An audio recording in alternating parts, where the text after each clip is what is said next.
കേരളത്തെ സംബന്ധിച്ചോളം ഹെൽത്ത് കെയറിന്റെ ഭാഗമായിട്ട് essential part of health care has to be mental health.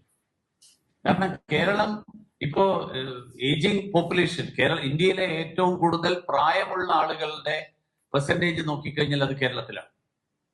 ഇപ്പൊ നമ്മൾ കുറച്ച് കഴിഞ്ഞാൽ ജപ്പാന്റെ അവസ്ഥയിലേക്ക് എത്തും എന്നുള്ള ഒരു ആശങ്കയാണ് എനിക്ക്.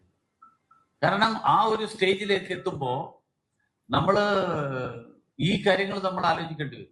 അപ്പൊ ഹെൽത്ത് കെയറിന്റെ ഭാഗമായിട്ട് ജെറിയാട്രിക് കെയർ, അതിന് എത്ര ഇമ്പോർട്ടൻസ് നമ്മൾ കൊടുക്കുന്നു, അതിനുള്ള മെക്കാനിസം എത്ര ഉണ്ടാക്കുന്നു.